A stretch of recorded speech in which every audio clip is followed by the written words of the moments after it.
As you know, we finished the Book of Corinthians, and so I was going to start a new book, but it just so happens I don't want to start a new book and then have it interrupted, because next week I'm not going to be here, because next weekend is my 45th wedding anniversary. So Vicki and I are going to disappear for a few days. Yes. But anyway, we're going to have Lance Hamill back next weekend. Yay. So it's still going to be good. Be sure to come. But so anyway, so I wasn't going to start a new book today because of that, but I'm going to be starting the Book of Ephesians. And Ephesians is mind-blowing as I've been researching it. So get geared up for that. You can be reading Ephesians in the next couple of weeks, so you feel a little more ready. And then, of course, those going with me to Turkey and Greece at the end of next month, we're going to be there in Ephesus, and that'll be a lot of fun. But because I want to come up with something else, what I've come up with is a lesson called Just How Close Are We to the Lord's Return? How many of you believe we're close? Amen. Yes. How many of you believe we're very close? I think he's not just at the door, but the door is opening. And I believe very soon the door is also going to be shut. Okay, so here we are. Some of this is going to be a refresher for some of you. It's going to be new for some of you, but I also have a bunch of other things I'm introducing. But I really believe we are close. I believe we are that terminal generation. And if you remember, if you look at this, no, don't look at that.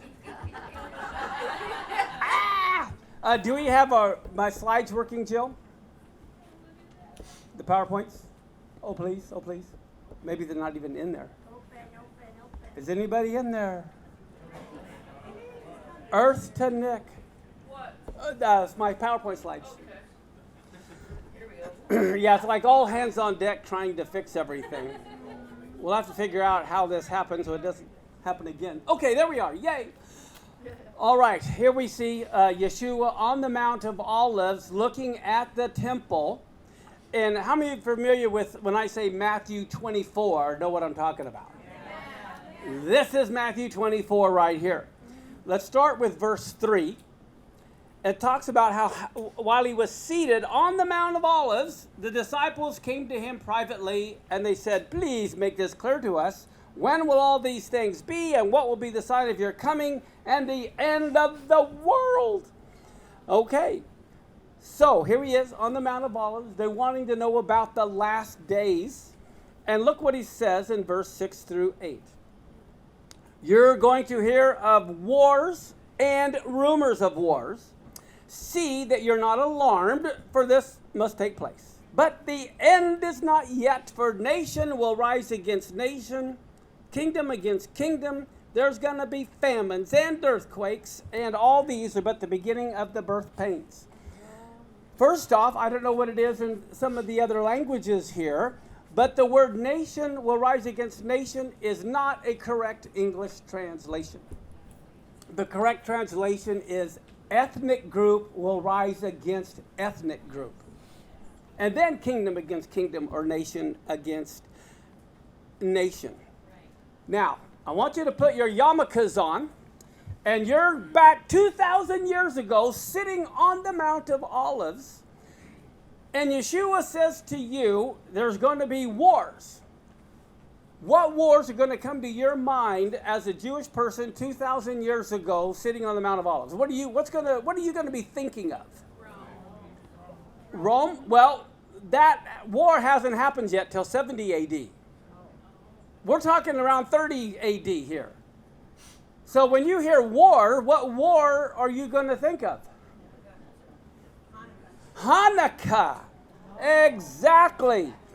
Hanukkah was, come on, slides. Oh, just a second. I see what happened here. Okay, just a second. Let me fix this. There.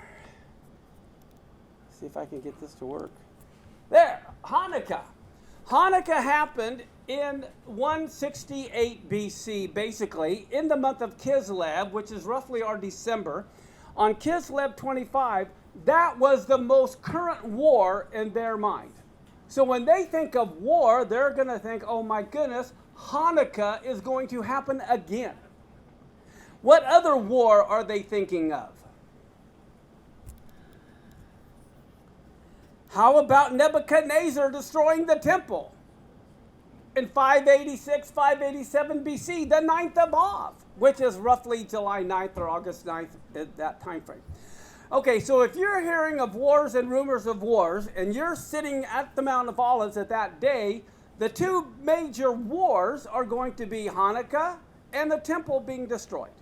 Does that make sense? Yes. Okay, so what is that telling us prophetically in our day? Okay, the trigger is going to be a war that has to do with Hanukkah and the destruction of the temple. Now, when we think in our mind, what is a major war that happened in the last couple centuries? How about World War One? World War One started on August 1st, 1914. Guess what? On the biblical calendar, that was the 9th of Av. So any prophetic person is going to go, wow, World War One started on the 9th of Av. He was talking about wars that are similar to the 9th of Av. We also know it'll be as in the days of Noah, correct? All right, well, guess what? I don't know how many of you have heard of the Balfour Declaration, but during World War I, on November 2nd, 1917, Lord Balfour declared there needs to be land set aside for the nation of Israel. Well, guess what? That happened, as you can see on this, November 2nd, 1917. Guess what? November 2nd, 1917 on the biblical calendar is Heshvan 17. Does that ring a bell for anybody? Heshvan 17 is the very day Noah's flood rains began. So here we have the 9th of Av. We have the connection to Noah's flood rains. What about the connection to Hanukkah? World War I, on December 11th, 1917, is when General Allenby conquered Jerusalem and took it over with the Allied forces. Guess what? That was during Hanukkah. Okay, so we know that World War I prophetically was a very significant event when it comes to Matthew 24, wars and rumors of war. I believe that was the real starting point. But let's go back to an original starting point. Here we are. Let's go back 6,000 years to the Garden of Eden. That's the starting point.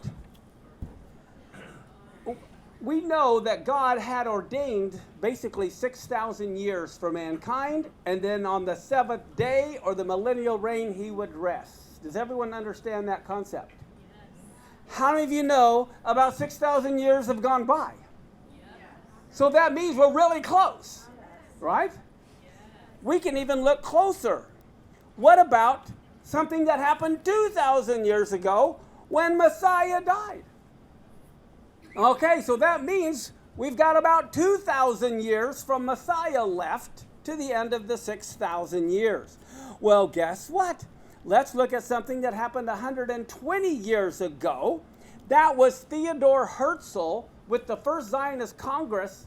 This is what happened, and he decided that there needed to be a place for the Jewish people. His wasn't religiously motivated. It was more politically motivated, but it was, I don't know how many of you knew this. Theodore Herzl wanted to hold the first Zionist Congress in Germany. And this is like in 1897. But guess what? The German Jew says, no, we're Germans first, and then we're Jews. That's why it ended up getting held in Basel, Switzerland. But look what happened to that generation. Okay, well, let's go to 100 years. If you go to the 100 years, you have World War I. Very significant event, as I said. Well, what about 70 years ago? You have the nation of Israel born in a day. That was very prophetic. Okay, well, what about 50 years ago? Well, that's when they recaptured Jerusalem. Can you see how our time frame is narrowing down? As a matter of fact, this isn't on my notes, but Psalms 102, verses 15 through 18, is highly significant because, listen, I'll just quote it to you. It basically says this: when the Lord will build up Zion, that's when he will appear in his glory. Well, guess what? Zion is Jerusalem. He began to build up Jerusalem in 1967. And what is the whole political problem right now today is the fact of the settlements in Jerusalem and around Jerusalem. Guess what the very next verse says? And this is being written for the generation to come. Well, guess what? In Hebrew, it's acharon, which means the terminal generation is the ones that will experience Zion being built up.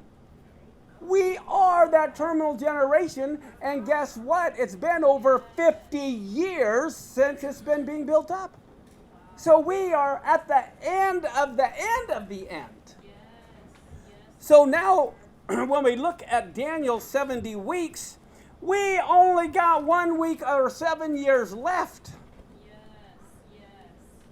When does that begin? All right. Well, here's a couple of things that I want to show you. Listen to Psalms 90, verse 4 on your notes. Remember there it says 1,000 years in your sight are but as yesterday when it is past and as a watch in the night. So if 1,000 years is as a day, the 6,000 years we're ready to enter that seventh day. Okay, now let's look at this. When the AM, I have year AM, and what AM means is Anno Mundi, which means the year since creation.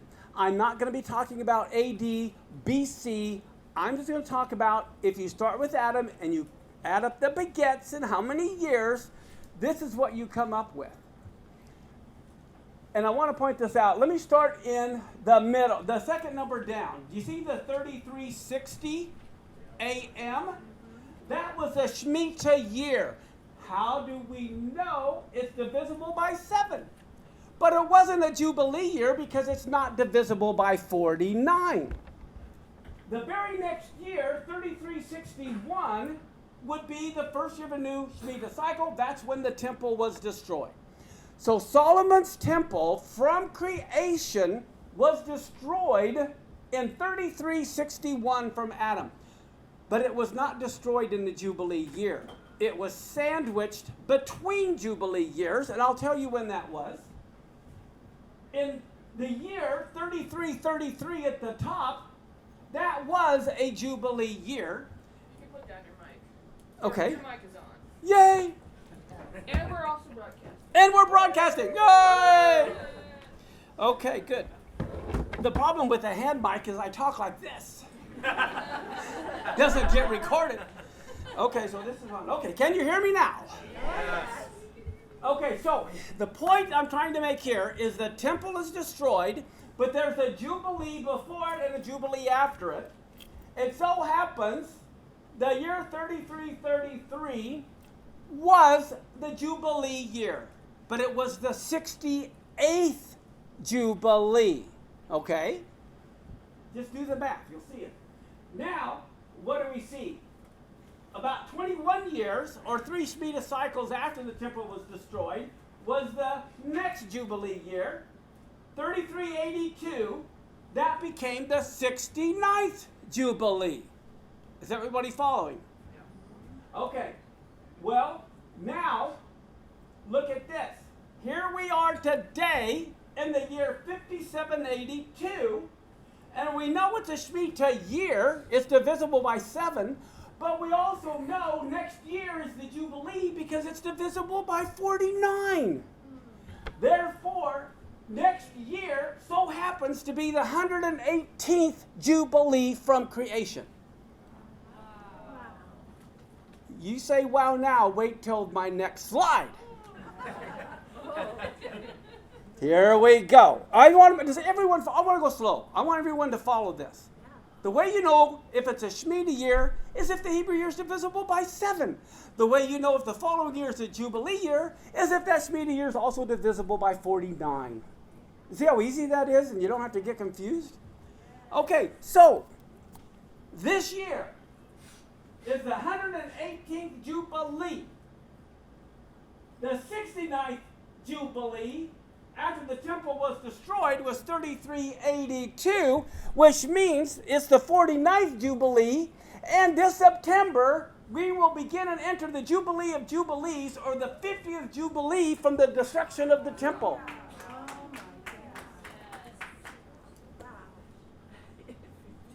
This September is critical. To be the 50th Jubilee from the destruction of the temple, this is huge.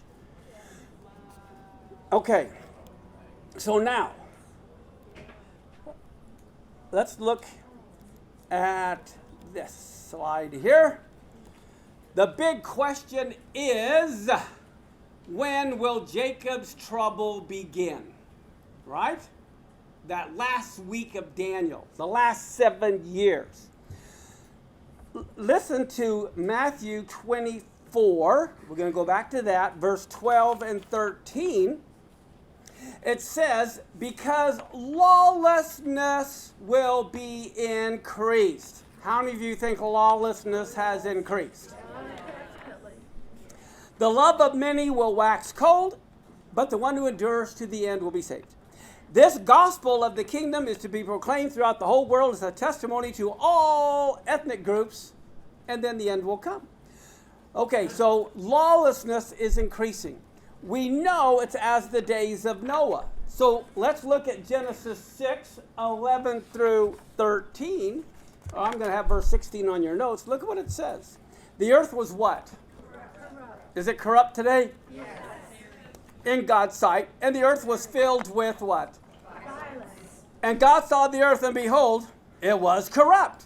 All flesh had corrupted their way on the earth. And God said to Noah, I determined to make an end of all flesh, for the earth is filled with violence. Behold, I'll destroy them with the earth. Okay, so let's look at this slide here. Here we see the problem was violence. And God, he said this to Noah, right? And we know from Luke 17:26, as it was in the days of Noah, so it will also be in the days of the Son of Man. We know that it was a time of violence, evil, it was corrupt, and we know the people were clueless and they didn't get on the ark. Is that right? And it's going to be likewise as in the days of Lot, where they ate, drank, bought, sold, planted, builded. At that time, it was everything in Noah's day, but they were morally bankrupt, and they were being dishonest in the marketplace. Do we see that? Well, guess what? How many of you believe it's going to be as in the days of Noah? Well, guess what? Noah knew it was coming. And is it going to be as in the days of Lot? Guess what? Abraham knew it was coming. We're not to be clueless. We're supposed to know the times and the seasons. Okay, so let me talk. Let's look at,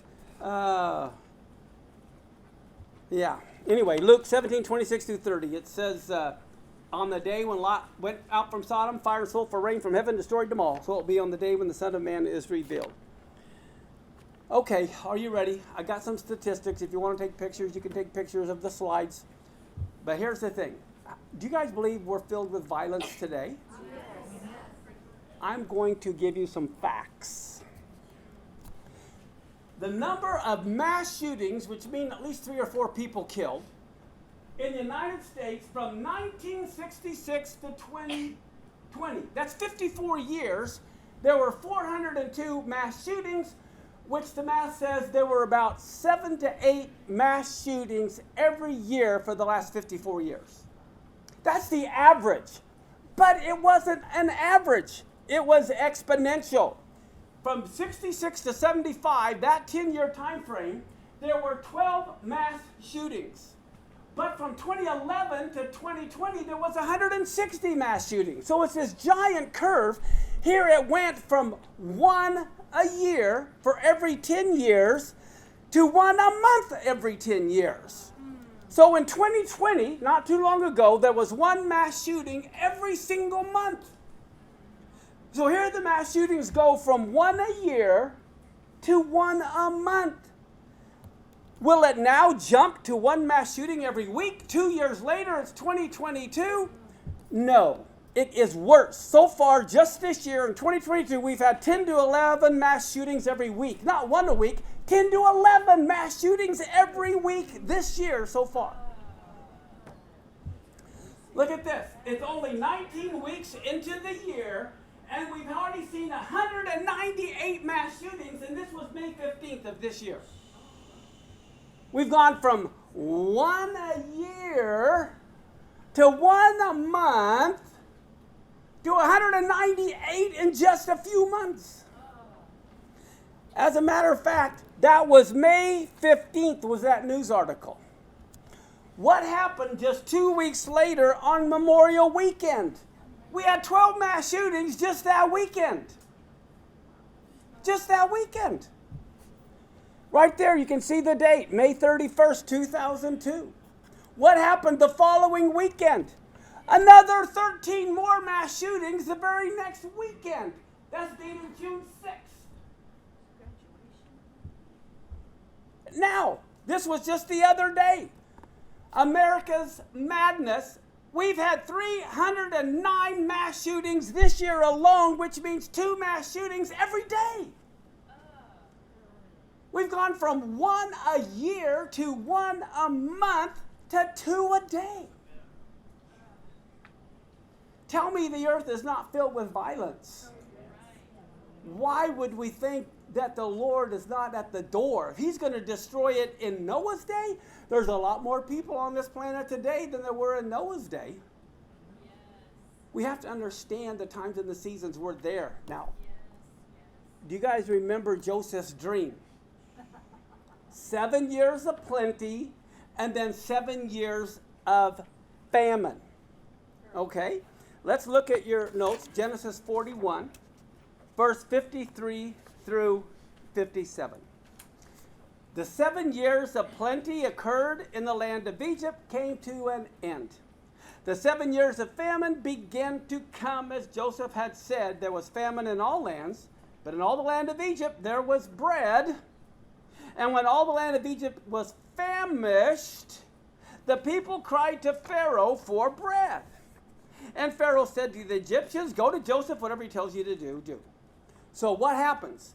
When the famine spread over the land, Joseph opened the storehouses and sold to the Egyptians, for the famine was severe in the land. Moreover, all the earth came to Egypt to Joseph to buy grain, because the famine was severe over all the earth.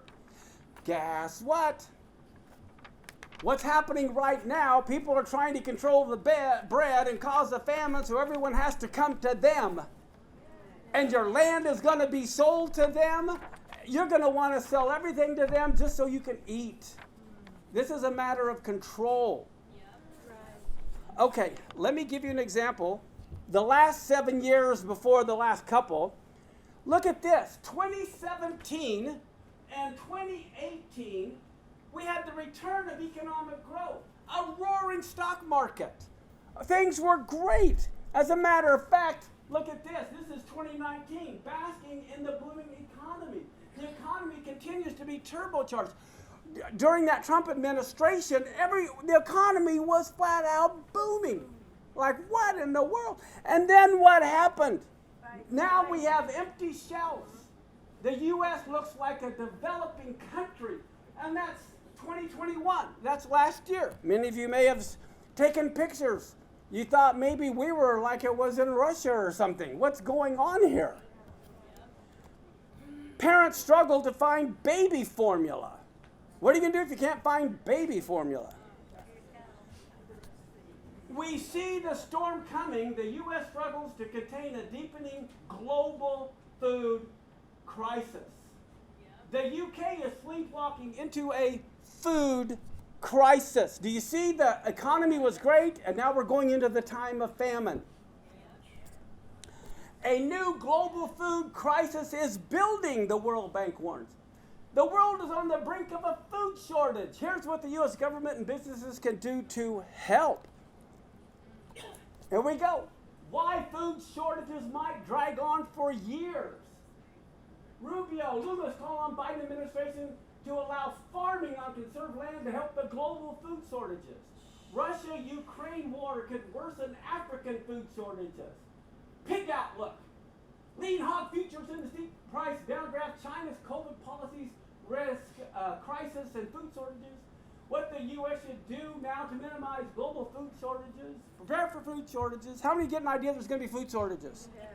That is not me. This is not conspiracy thinking. These are all legitimate websites that are talking about this. Syria is gearing up for a large-scale food shortage. Hard red winter wheat towards bread shortage in 2023. 8 items you might not be able to find in the next few months here in your supermarket. Global food crisis tests Western resolve to retain Russian sanctions. But here's the problem. If you're going to grow food, you got to have fertilizer. Well, what do we see? Soaring fertilizer prices put global food security at risk. Now they don't have any fertilizer. Without fertilizer, how do you grow food? Well, how many of you have been following all this news? Okay, some of you haven't. Well, guess what? The question has come, the food crisis, is it accidental or is it orchestrated? Let's take a look. Look at this. In Illinois, in January 15th of 21, Daily Star deals with the aftermath of a devastating fire. In Alabama, a couple months later, the Tyson poultry meat plant suffered a total loss in a large fire. Pennsylvania, the departments fight fire at the Made-Right steak meat processing plant. Winston-Salem, January 31st, 1,000 flee homes near the Winston-Salem fertilizer plant. They're burning the fertilizing plants down. February 22nd, Wisconsin's River meets a total ice in an overnight fire, total loss. Indiana, another place, the largest U.S. soy processing plant had a fire. And February 22, 7 injured as fire engulfs Shearer's food plants. Nebraska, March, another Dutch creamery cheesemaking facility is gutted by fire. Oh, and that goes on. In March, here at Sunnyside, Washington, a fertilizer plant fire forces evacuations. In Indiana, an on-site investigation into a Walmart facility fire. Arkansas, Nestle Hot Pockets shuttered by fire. In Maine of 22, March, crews reported the fire at the Belfast potato processing plant. That's all this year this is happening here. Arizona, 50,000 pounds of food destroyed after a fire ripped through the Maricopa food pantry. San Juan, Texas, in March of 22, an onion warehouse was damaged.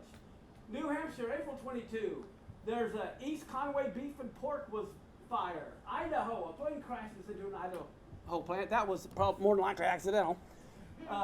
But here, Taylor Farms, total loss after a large fire. Fire destroys headquarters of another place. Kansas, fertilizer plant fire.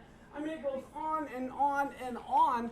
This is not normal. The statistics say this looks like this is being an orchestrated thing. At the bottom it says, most of these are not poultry fires, but catastrophic infernos with flames visible from even satellites, and which often require thousands of nearby residents to evacuate. The losses are not being measured in the millions, but billions of dollars, and they all put more of America's food supply under strain. Someone is trying to put the food supply under strain. How many of you have heard of Henry Kissinger? He's still alive, believe it or not. Guess what he said? Control the oil and you control the nations. Control food and you control the people. U.S. strategy deliberately destroyed family farming in the United States and abroad and led to 95% of all grain reserves in the world being under the control of 6 multinational agribusiness corporations.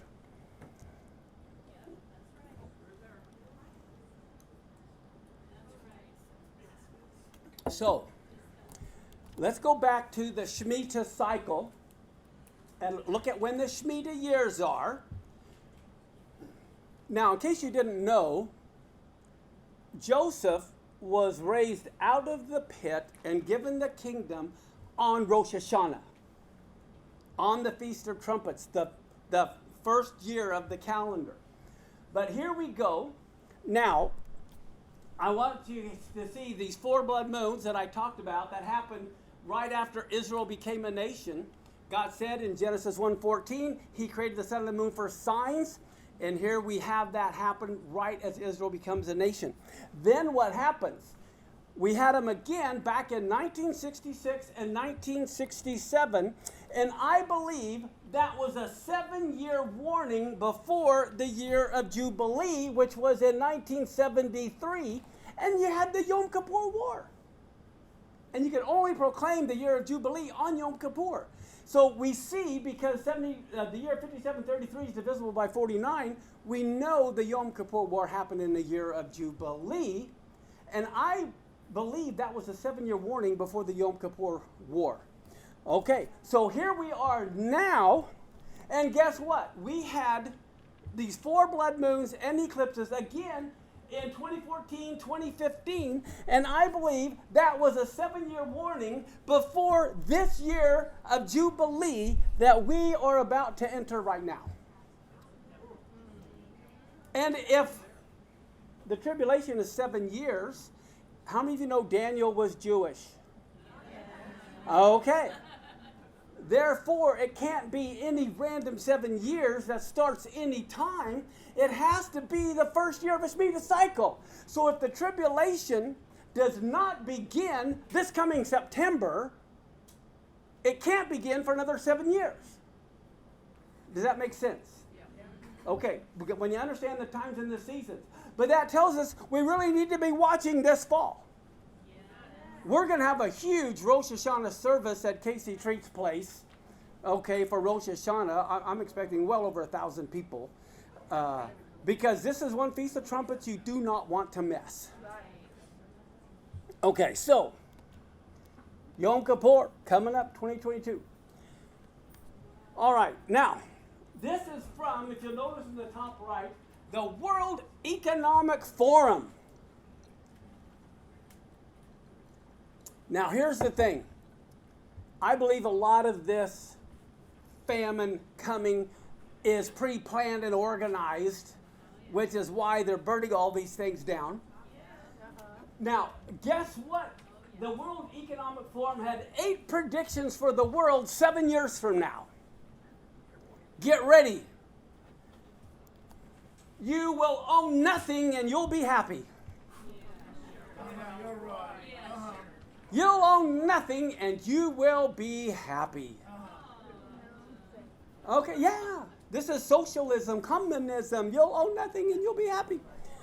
Not only that, guess what? You'll eat much less meat. It'll be an occasional treat, not a staple. It's for the good of the environment and our health. All about climate change. So guess what? You get to eat. They say you get to eat bugs.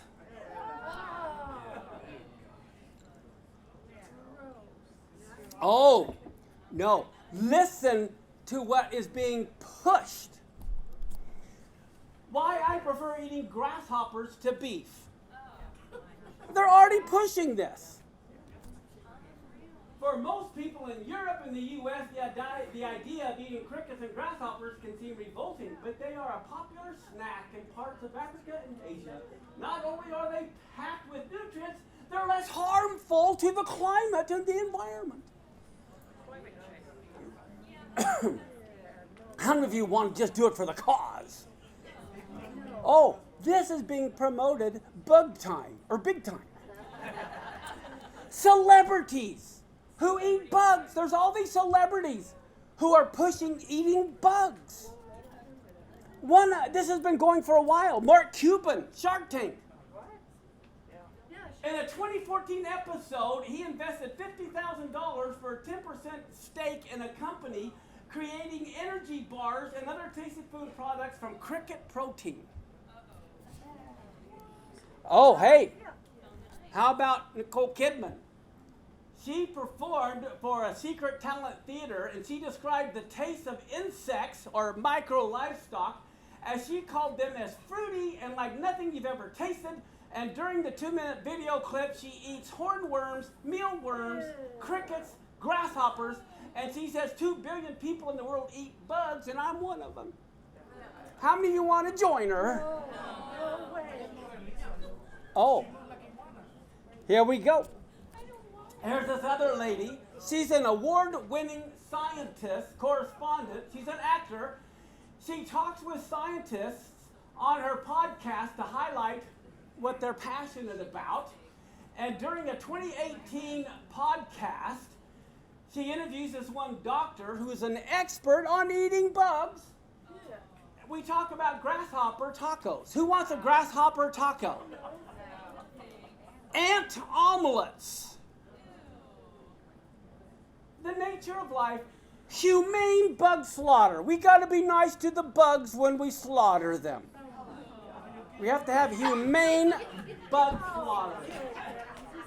Water conservation. Deep fried scorpions. At home mealworm farming. Cricket chips. Protein needs and the cultural biases that are literally killing us because we don't want to do it. How many want to get into mealworm farming? No. Supply your neighbors. Well, get a load of this. A Swedish scientist suggested the climate crisis could lead people to consider eating human flesh. It's not the first time a scientist has suggested the idea, cannibalism. But it's all for the climate.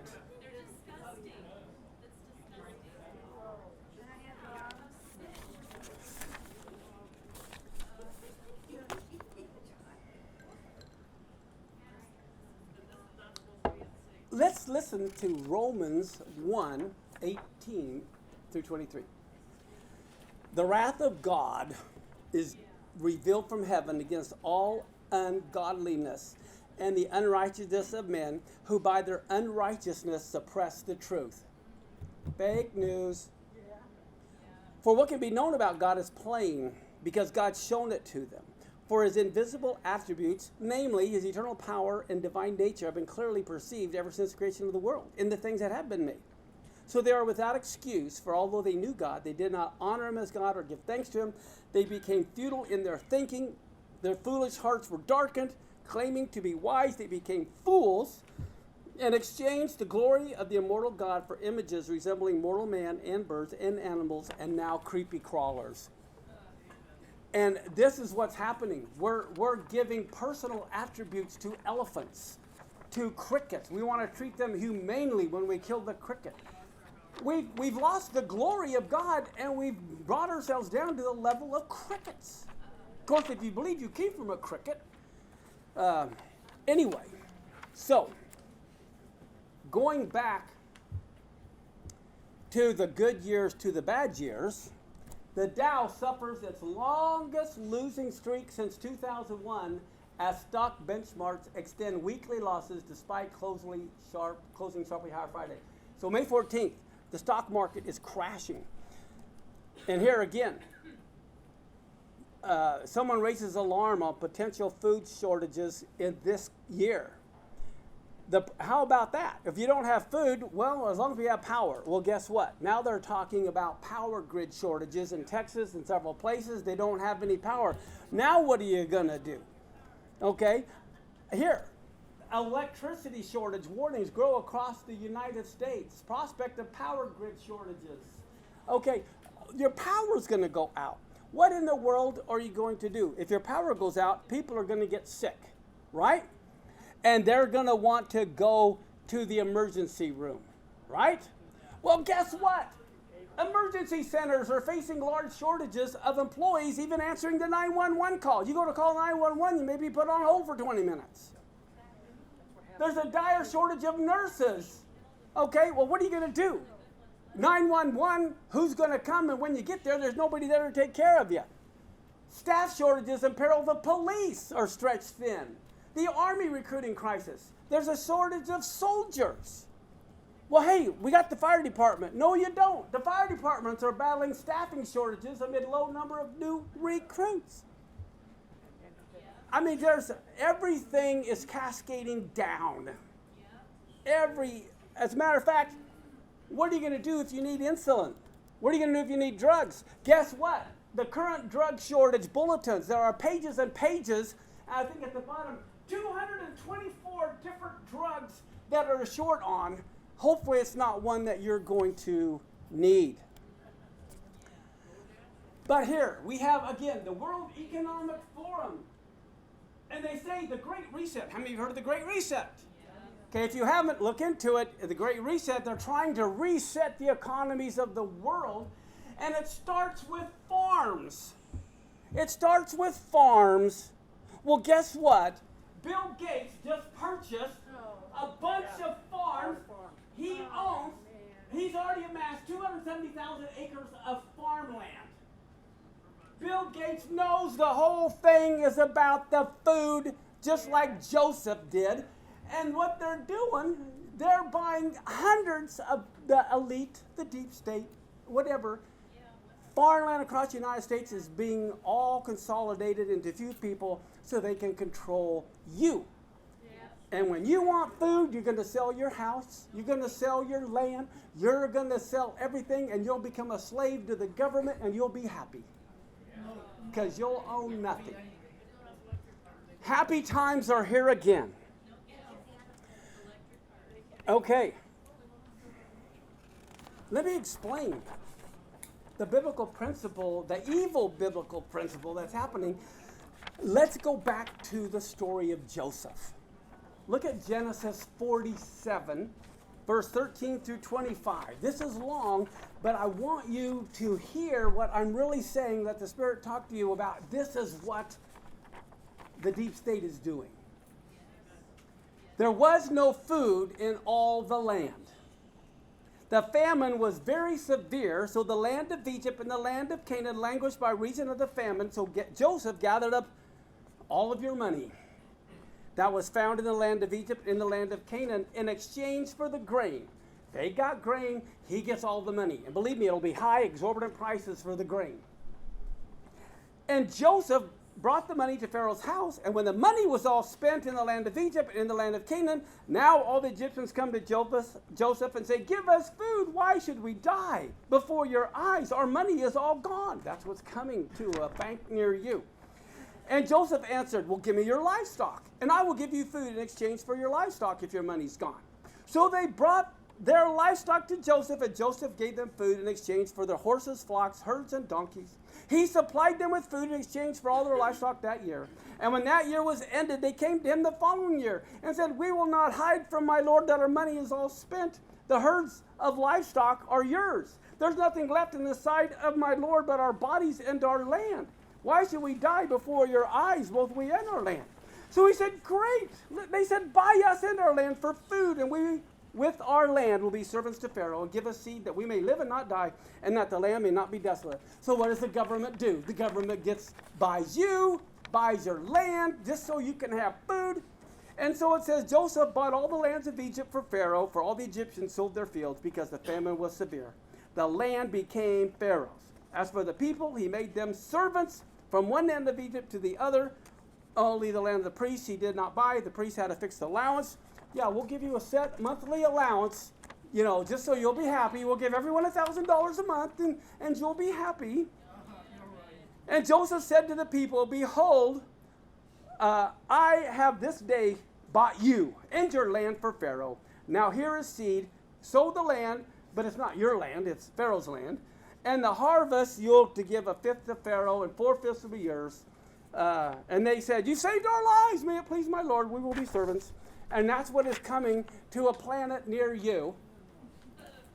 very, very, very soon, we see everything crashing down. Okay, now, I don't think these next two verses are on your notes, but I added them. Revelation 11:18. The nations are raging, but your wrath is come, and the time for the dead to be judged, and for rewarding your servants, the prophets, the saints, and those who fear your name, both small and great, and for destroying, you're going to destroy, God, the destroyers of the earth. There are people, Satan does not like humans. He doesn't want God when he comes to reign over anybody. So he's out to depopulize, which is why there's going to be big wars coming. The whole purpose is we need fewer people that we can control. Okay? Too many people, we can't control them all. So they want to depopulate the earth through wars. That's why big wars are coming. But man wants to destroy, or Satan through man wants to destroy the earth. The good news is, God said, no, that's my job. Man wanted to destroy the earth in Noah's day through violence, and God said, no, that's my job. I don't believe God is going to allow man to destroy this earth. That's the good news. That doesn't mean man's not going to try.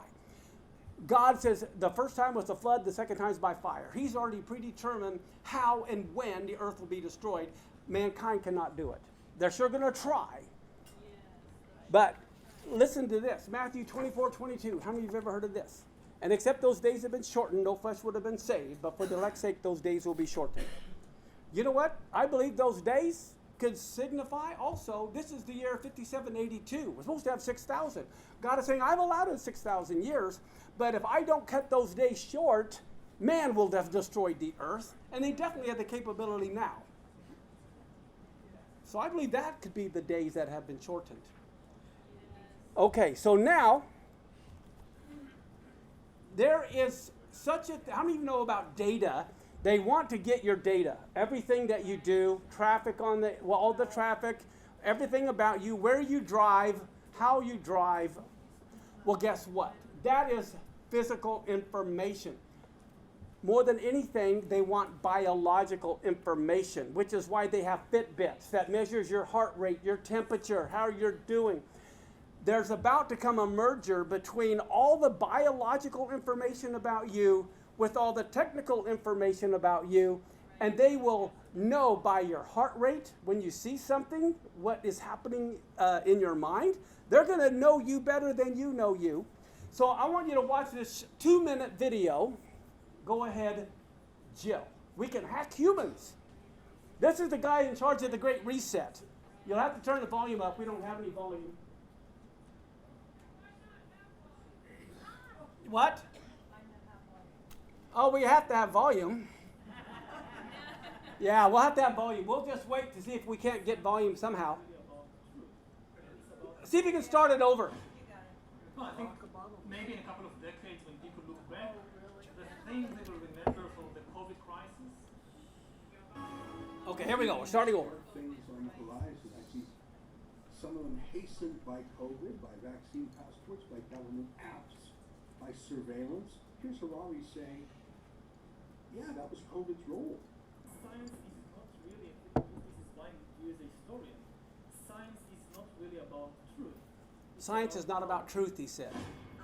No, I think maybe in a couple of decades when people look back, the thing they will remember from the COVID crisis is this is the moment when everything went digital. And this was the moment when everything became monitored. Monitored. That we agreed to be surveyed. We agreed to be surveilled. Not just in authoritarian regimes, but even in democracies. Even in democracies. And maybe most importantly at all, this was the moment when surveillance started going under the skin. Because really we haven't seen anything yet. Right? I think that the big process that's happening right now in the world is hacking human beings, the ability to hack humans, to understand deeply what's happening within you, what makes you go. And for that, the most important data is not what you read and who you meet and what you buy, it's what's happening inside your body. So we had these two big revolutions, the computer science revolution or the infotech revolution, and the revolution in the biological sciences. And they are still separate, but they are about to merge. They are merging around, I would say, the biometric sensor. It's the thing, it's the gadget, it's the technology that converts biological data into digital data that can be analyzed by computers. And having the ability to really monitor people under the skin, this is the biggest game changer of all. Okay. That is coming now. Now, there's not that. Take a look. They now have robots that can be monitored far away that has machine guns on it. Go ahead. We're not seeing, there it is.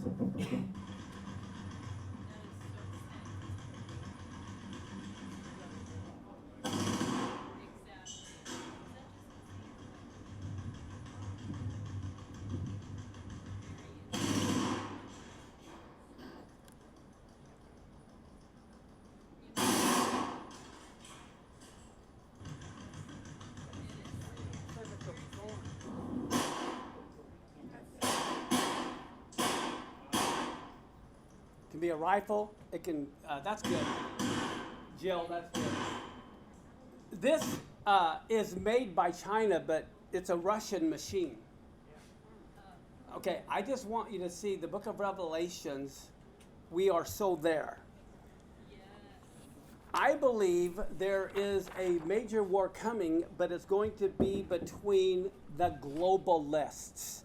The globalists from the East, China, versus the globalists from the West, America, Europe, who are all battling to see who's the one. They know once whoever manages the data and controls the food is going to be the one to control the people. That's why you see this big division with China and Russia over Ukraine and what's going on with Europe. A lot of it has a deeper meaning of the globalists competing. Now here I'm just going to read this. You'll have to just listen, and I'm sorry for the translators. The translators didn't get this in advance, this part I don't think. So I'll go slow. China is now the world's leading seller of AI-powered surveillance equipment. It's a war going on. They want to be the number one sellers of all AI equipment. In Malaysia, the government is working with a Chinese AI company to bring facial recognition technology to their police state. Chinese companies have also bidded to outfit every one of Singapore's 110,000 lampposts with facial recognition cameras. Okay. See, China wants to control all the nations, so they're getting bids from all the nations so that the authoritarian regime can stay in power. But they'll be submitted to China. In South Asia, the Chinese government supplied surveillance equipment to Sri Lanka. Let's see. They've also outfitted Mongolia's capital with surveillance cameras. Farther west in Serbia, they've also helped set up a safe city system complete with facial recognition cameras. And so joint patrols conducted by the Serbians and the Chinese police, and it's aimed at helping Chinese tourists to feel safe. Today in Kenya, Uganda, Mauritius, they're outfitting major cities with Chinese-made surveillance networks. The Chinese telecom titan sold Ethiopia a wireless network with built-in backdoor access for the government. In a later crackdown, the dissidents were rounded up for brutal interrogations during which they were played audio from recent phone calls they had made and they didn't know it was recorded. In Egypt, Chinese developers are looking to finance the construction of a new capital. It's slated to run on a smart city platform. In southern Africa, Zambia has agreed to buy more than $1 billion in telecom equipment from China, including internet monitoring technology. China will, with the world's largest manufacturer of AI-enabled surveillance cameras, even has an office in Johannesburg, South Africa. In 2018, China inked a deal with the Zimbabwean government to set up a surveillance network. Having set up beachheads in Asia, in Europe, in Africa, China's AI companies are now pushing into Latin America, a region the Chinese government describes as a core economic interest. China financed Ecuador's $240 million purchase of a surveillance camera system.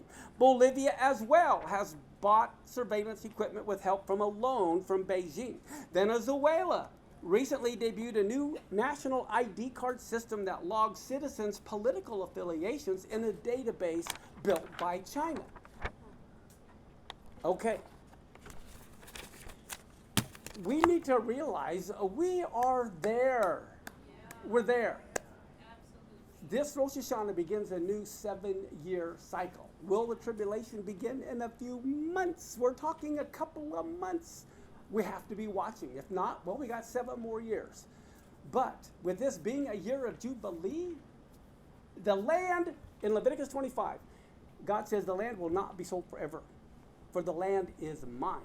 And the year of Jubilee, all the land returns to the original owner. God's the original owner. This is the year of Jubilee. Is the land going to return to him? Very interesting. And this isn't to scare anybody as much as it is to equip everybody. If you live in a hurricane area, you want to know when the hurricane's coming. You want the alarm when the tornado is coming. I am telling you, everything I told you this morning is coming like a hurricane, and we need to make sure we're prepared. And don't eat bugs. All right? Let's stand and let's pray. Sorry I went a little long, but I wanted to get this out. Avinu Malkeinu, our Father, our King, wake us up. We don't want to be like frogs in the boiling water. Teach us to number our days. Father, I just pray right now you'd give all of us seeing eyes, hearing ears, hearts to understand what you're speaking to us at this time.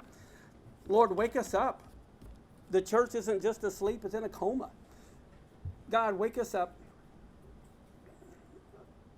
Speak to us so we know how and what to speak and when to speak to others, Father, who we love. Let all of us be as watchmen and be accountable for warning others of the time to come. We don't want anyone's blood on our hands. So, Father, I just pray that you would turn everyone here and everyone that's watching into a mouthpiece, Father, to magnify your Torah and to make it honorable once again. Thank you for giving us eyes to see in Yeshua's name. And as the Lord told Moses to tell Aaron to bless his children, and by not only blessing them, he would put his name on them. And he told him to say, Varekaka Adonai va'ish mareka, Ya'er Adonai panavileka vihuneka, Yisa Adonai panavilecha v'yasem baka shalom. The Lord bless you and keep you. The Lord make his face shine on you and be gracious to you. The Lord lift up his countenance upon you and give you his peace. In that most wonderful name, Ehyeh, Asher, Ehyeh. Amen. Be blessed.